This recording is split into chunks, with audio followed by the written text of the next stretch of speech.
In this video, we are going to go over binomial theorem, which is how we expand a binomial. So if we look at this first section, it's showing us if I have a binomial raised to a power, what it would expand to be. So at this point, we only know that if we were to expand these binomials, like for example, if I have something squared, I have to do a plus b times a plus b. Or if it were cubed, I'd have to do a plus b times a plus b times a plus b, which is super time consuming. And so today we're going to learn a theorem that helps us expand binomials without multiplying it all out. All right, so our first question here is to look at the expansion. It says the number of terms in the expansion is, well, if I have a 0 power, I have 1 term. If I have a first power, I have 2 terms. If I have a second power, I have 3 terms. If I have a third power, I have 4 terms. If I have a fourth power, I have 5 terms. If I have a fifth power, I have 6 terms. So if my power was n, that means the number of terms I'm going to have is 1 more than whatever my degree is. The coefficients on the first and last term are always going to be 1. The exponent on a in the first term is whatever the degree is. So if you notice, a to the first, a to the second, a to the third, a to the fourth, a to the fifth. The b in the first term is always 0 because as you notice it's not there. If I have b to the 0 power, that's going to be 1, and that's why it's not shown there. So technically this first term is a1, a5, b0. The exponent of a on the last term is 0. That's why there's no a in the last term on any of these, because technically my last term is a0, b5. And the exponent of b on the last term is always whatever the degree is. So here, 5, 4, 3, so on and so forth. In successive terms, the exponent on the a is going to decrease by 1. So if you notice, the 5 starts off as the same 5, then it goes 4, 3, 2, 1, 0.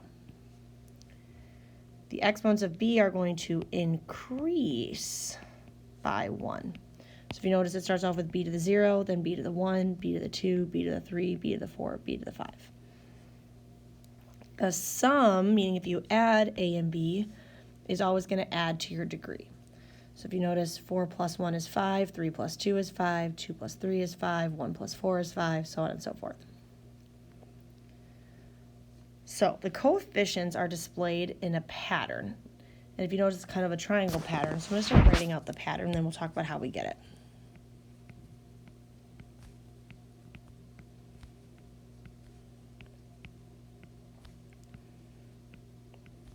All right, based on what I've written so far, can you see the pattern? Let me write another row.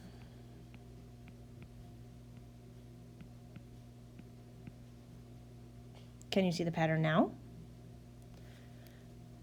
All right, so if I were doing the pattern, I would add the 2 numbers above it. So like 1 plus 1 would give me 2. Now my outside numbers are always 1, so these will always be 1.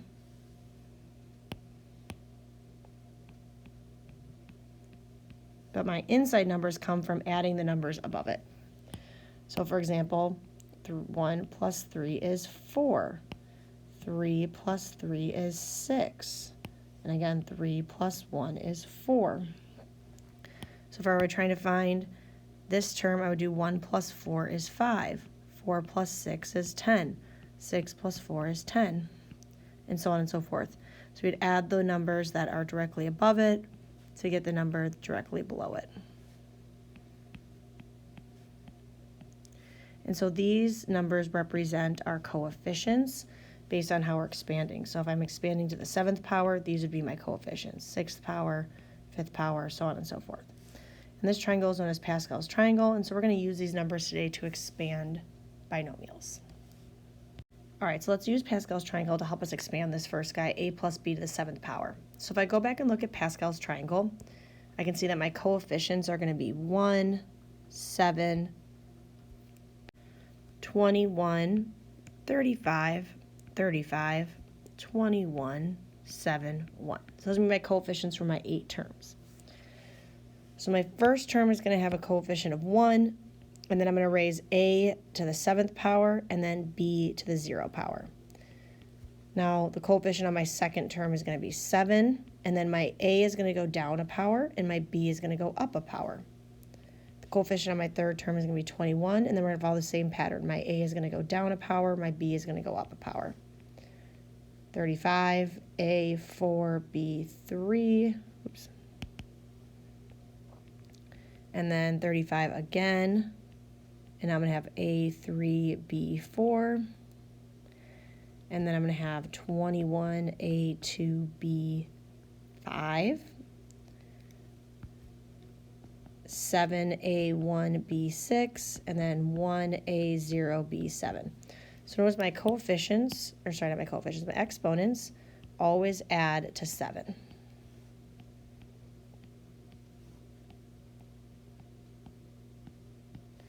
All right, so to clean this up a little bit, I'm going to get rid of anything that has a 1 or a 0. So 1a7b0, well, this is 1 times 1. So I'm really just going to be left with a to the 7th. So it's going to be a to the 7th plus 7a6b plus 21a5b squared plus 35a to the 4th, b to the 3rd, plus 35a to the 3rd, b to the 4th, plus 21a squared, b to the 5th, plus 7a, b to the 6th, plus, well, 1 times a1 is 1, or sorry, 1 times a to the 0 is just 1, so 1 times 1 is just 1, so the last term is just going to be b to the 7th. All right, so let's use this now to expand this guy. So my a in this case is 3x, my b in this case is 4.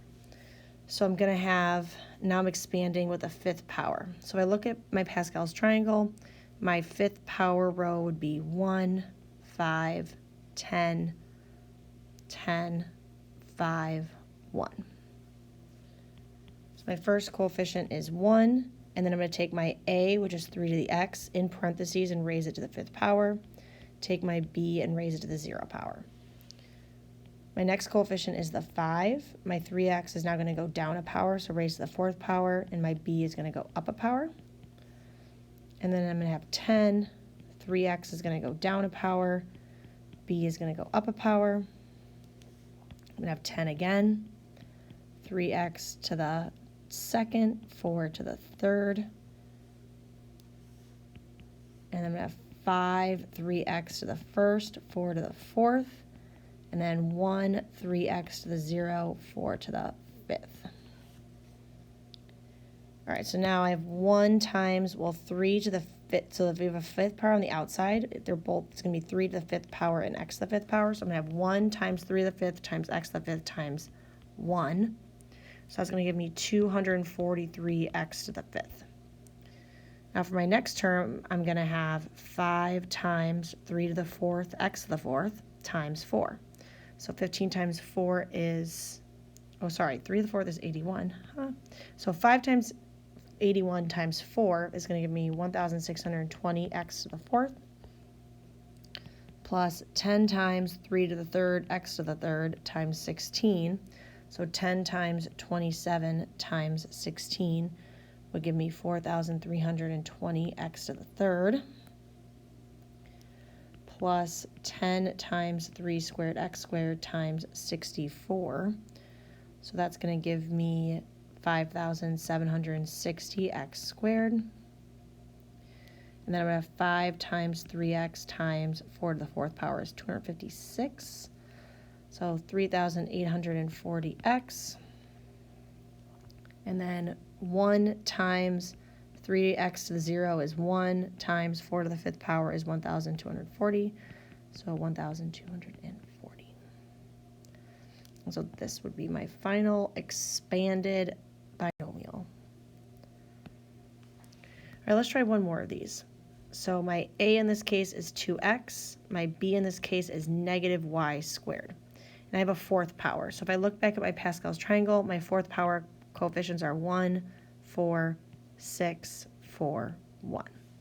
So I'm going to have 1, well, I'm going to switch colors.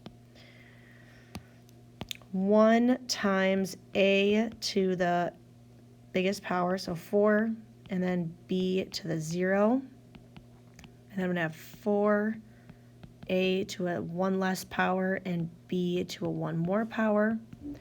6a to a 1 less power, b to a 1 more power. And then 4 is next, so 2x to the first, negative y squared to the third. And then I'm going to have 1, 2x to the 0, negative y squared to the fourth. All right, so I'm going to have 1 times 2 to the fourth, x to the fourth, times anything to the 0 power is 1. So 2 to the fourth, so I'm going to have 16x to the fourth. Now I'm going to have 4 times 2 to the third, x to the third, times negative y squared, just like negative 1y squared.